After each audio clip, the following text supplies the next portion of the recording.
You're listening to Good to Grow, a podcast for budding green thumbs. We'll dig into the fun, frustration, and science of growing your own food and flowers in Alberta. For even more tips, join our Facebook community, AMA Good to Grow. Hi, I'm Sandra Spironis, and on this episode, we'll learn about growing fruit in Alberta. Operation Fruit Rescue Edmonton is a group of volunteers dedicated to raising awareness about the benefits of locally grown food. The nonprofit organization first launched as a way to rescue surplus fruit from backyards in the Edmonton area. The group now runs its own micro-orchard and hosts workshops on how to care for fruit trees and bushes. Mike Johnson is the orchard manager for Operation Fruit Rescue Edmonton. Welcome to Good to Grow, Mike. Thank you for having me. It's a pleasure to be here. What was the inspiration behind the mini orchard? The inspiration behind the mini orchard was to provide a location for Operation Fruit Rescue, to provide a home for it. Previously, we were just all over the city, and our house was ground zero for all the rescued fruit to come back to us, because at that time, Operation Fruit Rescue was accepting a quarter of the fruit, so we could actually make value-added products. And so our backyard was filled with thousands of pounds of apples, and we needed a location that was bigger than our backyard to actually process that fruit, but also we wanted a location that would showcase what could grow in the Edmonton capital region and become more of a public space, so that we weren't just like an online organization. We actually had a physical space. In discussion with the city, we landed on the orchard location at the Intercultural Center, which was just being formed at that time because the Macaulay School had closed down and it was being transformed into the Intercultural Center. And they said that we could use the land on there, and we felt that was a perfect location because it was on 107A Avenue between 95th and 96th Street. And that's currently where it's placed, beside the soccer field and the parking lot. And it's a highly visible location and very close to actually downtown. We wanted that location because of the size of the property, that we could grow a large amount of fruit and have a really sort of interesting design in there that could showcase sort of permaculture principles and all these other different growing techniques, which include espalier, grafting, interconnected water systems with underground pathways or mulch pathways, companion planting of planting nitrogen-fixing plants with the fruit-growing plants, so it can really develop and showcase really what could actually grow in the capital region, because most people had no idea that you could even grow pears here, let alone apricots and plums. And we had all these apples, so we were able to plant multiple different varieties of fruit. So what's all growing in there now? So we have probably about 10 different varieties of apples. We've got about 4 different varieties of cherries. So there's 3 Evans cherries. We've got a Carmine Jewel cherry, a Romeo and a Juliet cherry. We've got 5 or 6 rhubarb plants, some plums. We've got grapes growing up espalier.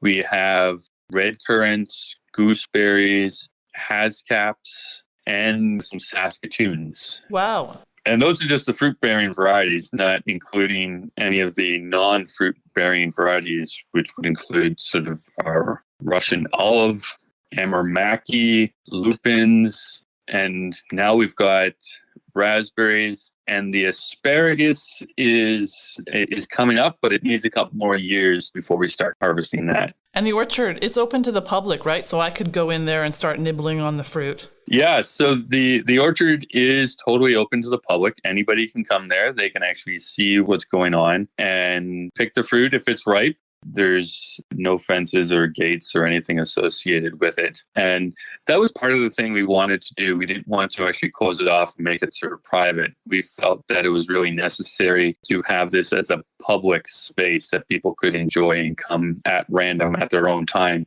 They could come pull a couple weeds. They could come and then look at the fruit. They could look at the blossoms when it's blossoming and come back and harvest when they need to or want to. I always found that it was really interesting is that the cherries get picked about 3 or 4 days before I think that they're actually ripe enough to pick. And so I'm like, we got to wait until they're dark purple or dark red to pick, and people are picking them just before that. And I'm like, oh, so I don't get my cherries through the orchard. I go through the Operation Fruit Rescue website and now through leftovers to actually get onto some of these picks to go pick up my cherry supply for the year. Okay, we'll talk about that a bit later.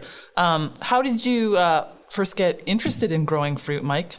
Well, I grew up on a farm in Guelph, and I met my wife here in Edmonton. I came here for work about 12, 13 years ago, and my wife came here for work 12, 13 years ago. She actually came here 2 days before I actually arrived. And nice. We sort of met online, and we're both really interested in food. And one of my former classmates was here, so we met up with her, and she was really interested in sort of traditional skills. And my wife was really interested in soap. And so there was an event that was put together as sort of a potluck of traditional skills. And the traditional skills was just talking about what people could learn from everybody else and sort of rebuild some of the knowledge that's been lost through the sort of industrialization and modernization of sort of everything. And out of that, it became known that there was a lot of fruit that was going to waste in people's backyards.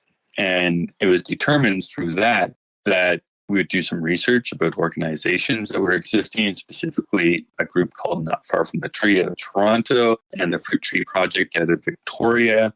And from that, it was born through a piece of paper, a phone number, and an interview with CBC. And we started going through creating Google spreadsheets of tracking our numbers and just started getting people going on picks. And over the years, the system has morphed, because when we first started, it was just a Google spreadsheet, and we had what was classified as a fruit captain model, where a volunteer would organize the entire pick and then email our entire volunteer base and then completely organize the pick. Unfortunately, we found that there was a bottleneck because we just didn't have enough volunteers or fruit captains to organize the picks.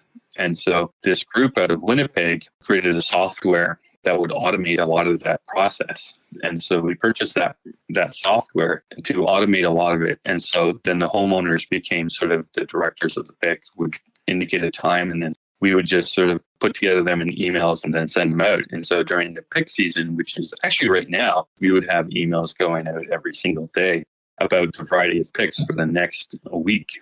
And in about 2 weeks, we'd probably be at our peak, mid-August through to mid-September. And we would have anywhere between 10 or 15 picks available to go off at almost any single day.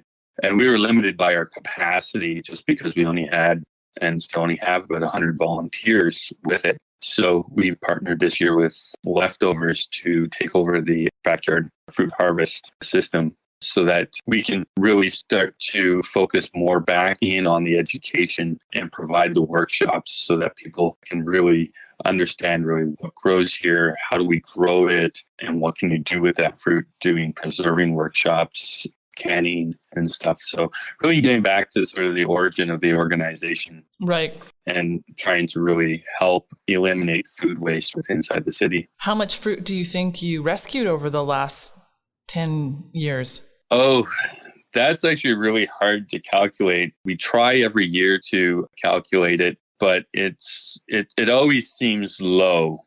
And so I always like to think that we probably rescue about 10,000 pounds a year and distribute it to various organizations inside the city. And I think that's about an accurate plus or minus scenario depending upon the year. And so now if you want to let people come and pick your fruit, you have to contact Leftovers, right? Yeah. So Leftovers is an organization that we partnered with, and you'd just go to their website, you'd download their app, and then you'd be able to communicate with them to organize a pick. A slightly different process than what Operation Fruit Rescue does, but it still gets the fruit into the hands, mouths, and minds of people in the Edmonton capital region. Let's talk about Operation Fruit Rescue Edmonton again. What kind of workshops do you offer? Over the years, we've offered many different types of workshops. This year, we're offering cider pressings and a cider workshop. So people can actually learn how to actually make a soft cider. And then we can actually tell them how to actually turn that into hard cider or apple cider vinegar or just preserve the soft cider. And the workshops are where people can actually bring their apples and we'll actually press it for them and then create sort of cider and they can take that home with it. We do that because what we wanted to do was increase the capacity for people to actually pick, because a single apple tree can produce upwards and over 200 pounds of apples. That produces a lot of pies, which, of course, in 365 days a year, I don't know anybody who's having an apple pie every single day. I think I'd have to say uncle after 7 days. Yeah. So after you've created your 30 or 40 pies, you're like, what do we do with all this fruit? And so the easiest way to actually get rid of a lot of apples is to turn it into apple cider. And so we created these workshops to increase the capacity of our volunteers. And it was such a big hit that we opened it up to the homeowners that we couldn't actually get to, that if you want to pick your apples or if you have the ability to pick your apples, bring them here and we'll press them and then you can get cider. If you're really interested in the process, then you can actually go and then create your own cider press or continue going back through it. So it's about increasing the capacity for it. So that was one of the major workshops that we do every year. And before COVID-19, we did it every other weekend except for on long weekends. This year we'll be doing 2 cider pressings and 1 presentation on how to do the cider pressings. Mm-hmm. We'll be doing a canning and preserving workshop this year, hopefully. And we've got in the apple maggot workshop, we've got pruning. We've got 2 pruning workshops, one happening in spring and we'll have another one happening in the fall. Then we've got a workshop for gardening at the orchard for rebuilding our pathways. It's going to be on the 22nd of this month, where we're going to be rebuilding our pathways, because the pathways in the orchard is a permaculture principle that has the bottom of the trench at the same elevation. And so it's a classified as a self-watering system, mm-hmm. where you put water into the pathway. And once the water has infiltrated the ground and soaked it all up, the water can then move throughout the entire orchard and then water from below. So you don't need to actually water the trees from above because you get a lot more precipitation or evaporation that will come off. But you feed it from the underground and through the pathways. So you're walking on top of your mulch.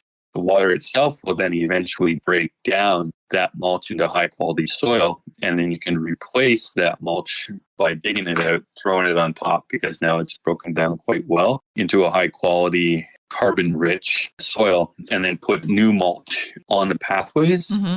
so that the entire system can still work and we can get water to anywhere inside the orchard where we actually have the pathways, and then feed it quite well from underside. So that's a really nice system and event that's going on this month. It sounds fascinating. Mike, what tips would you give people who are interested in growing fruit for the first time? There's several tips. Oh my gosh. It's a hard one to actually say, because a lot of people like apple trees, but a lot of people don't understand how much fruit comes off of apple trees. I think that understanding the variety that you're going to get is really key to really making it productive. So determine if you want an eating apple, or if you want a baking apple, or if you want a crab apple, mm-hmm. and what's your intention with it. So this is specifically for apples. And then you'll want to take care of the tree by doing pruning, so that as the tree grows, you can shape the tree so that you don't have apples at 30 feet above the ground, but your apple tree can be 10 years old, but producing 200 pounds of apples, but you can get at all the apples with a step ladder. And so proper pruning and maintenance of the tree is essential Right. to ensuring quality fruit, but also accessible fruit from it. And so that's really key. Placement of the tree is essential in the yard. You want to make sure that it has good light so that it grows, but you want to actually understand where it's going because it's going to provide a lot of shade in and around the area, because as it grows, it's just going to get bigger and bigger and bigger. Right. I also have cherry trees, and cherry trees, the big thing about that is understanding where it's going, because they're going to sucker all over the place. And so you'll want to make sure that you take care of that. Right. Those are the big things. I think the correct selection of the fruit that you want is really key. Now, if you don't select or you find that you don't like that apple that you have on there, don't be discouraged. You have a tree. Don't cut it down. Just look at it and say, I'm going to go graft on a different type. Really? And so, yeah, because all your trees can be grafted. So if you've got an apple tree with, say, a really bad tasting apple or one that's totally covered in apple maggots, then you can actually graft on a different variety and then just watch that grow. It'll take a couple of years, but you can graft on multiple varieties. In stores, you can buy trees that actually have 5 apples on it. Wow. Or 5 different varieties. I would not recommend purchasing those ones. I'd recommend purchasing a single variety and then grafting onto those ones with the varieties that you want, more specific. And it's best to buy a small plant, right, and not grow from seed. You won't get the result that you want by growing from seed. There was a great sort of quote which says, "Within every apple, there is an orchard invisible." Because apples have seeds, those seeds are indeterminate varieties, meaning that planting, we'll say, a good land apple seed in the ground will get you an apple tree, but it may not get you a good land variety apple because the seeds are indeterminate. You'll get any different variety or many different varieties of apples. So how apple producers do it is they graft onto all trees. In Edmonton, all trees are grafted from the start. And the reason why they're grafted from the start is because we live in a northern climate, and northern climate gets really cold. So a root stock, which will be able to survive the cold, is planted first. So a hardy rootstock of 3A, and then you would graft on the edible variety of apple that you want to actually grow onto, whether that be a good land apple, whether it's be a Dogo crab apple, whether it be Harcourt, or any number of different varieties of apples are all grafted onto it. And they're all grafted onto the hardy rootstock to ensure that they survive Edmonton winters. And then you get the tasty apples or whatever type of apple you want above it. You mentioned something about apple maggots. How much of a problem are they in Edmonton? Apple maggots are a serious problem in Edmonton. When Operation Fruit Rescue started, let's say 12, 13 years ago, I consider about 1 in 10 trees had apple maggots. Now we're looking at about 9 out of 10 trees in Edmonton have apple maggots. So the apple maggot is a fly. The fly pupates its larvae into the apple. As a worm then wiggles around in the apple, eats all day long. The apple falls down to the ground. The worm crawls out of the apple and then goes dormant in the ground. And then in the spring reemerges as a fly, flies up, and then repeats that process. So to prevent apple maggots, we need to pick up the apples right after they drop on the ground. So we got to pick up all the windfall apples right away to prevent any apple maggots from basically crawling out and getting in the ground and then restarting that cycle. Now, it's not just enough that you pick up your apples, even though that's a start. Everybody in your neighborhood needs to pick up their apples, because the apple maggot can travel up to 1 kilometer from its original host tree to actually find it. Wow. So everybody in the city needs to do their part to actually pick up the apples to ensure that we don't spread apple maggot further and we protect the trees. So would you recommend trying another fruit tree instead of an apple tree, like maybe going for plum or pear? That's a good question. I would say no. If you're really interested in apples, grow apples. The early season varieties are much more prone to apple maggot than late season variety apples. So anything that goes at the first 2 weeks of August are really prone to apple maggots. Ones that are late September apples are more hardy to it just because of the cycle of the apple maggot, which kind of like emerges mid-June and comes up. And so apples that are ready in early August are more developed. And so the apple maggots seem to be more drawn to them rather than late season apples, which seem to be a little bit later. That being said, I think that apples are fantastic and we should plant as many apple trees as possible because they produce so much fruit that it's a really good source of nutrients and they're really healthy for anybody who wants to eat them. Pears are fantastic. I find that they're a little bit harder to sort of manicure and to grow because they grow very vertical, very quick. So you got to be very quick in sort of pruning out sort of the direct verticals so you can get more of a rounded tree. It's just like how they grow. Multiple varieties of fruit trees, just like multiple varieties of any tree, will help diversify the neighborhood. And the more diverse ecosystem you have in your yard, the better it is. So instead of planting like 4 apple trees, plant an apple tree, plant a pear tree, plant a plum tree, plant a cherry tree, plant all the trees.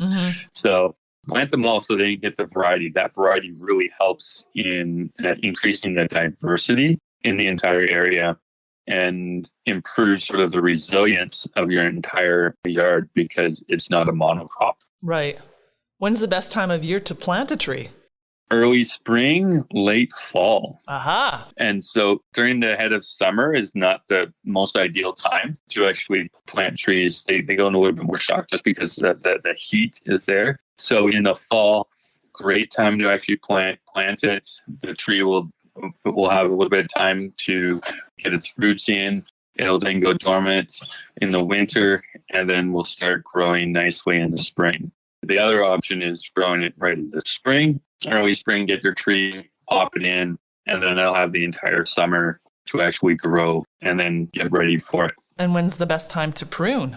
Best time to prune is in February. Alternatively, early spring, right before the tree gets any blossoms and has any buds, and then late in the fall. And if someone wants to know more about Operation Fruit Rescue Edmonton, where should they go? The best place to go is our website, so operationfruitrescue.org. And it has all our contact information on there. Send us an email and we'll get through. We don't have a phone number, so you can't call us, but you can send us emails. We check the email regularly during harvest season and the summer, and then infrequently during the winter and the slow months.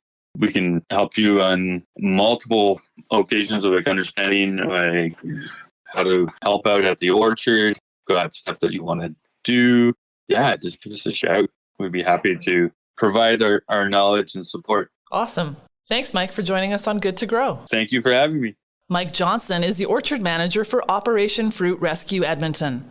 For more information, visit operationfruitrescue.org. Thanks for listening to AMA's Good to Grow podcast. I'm Sandra Spironis. Happy gardening.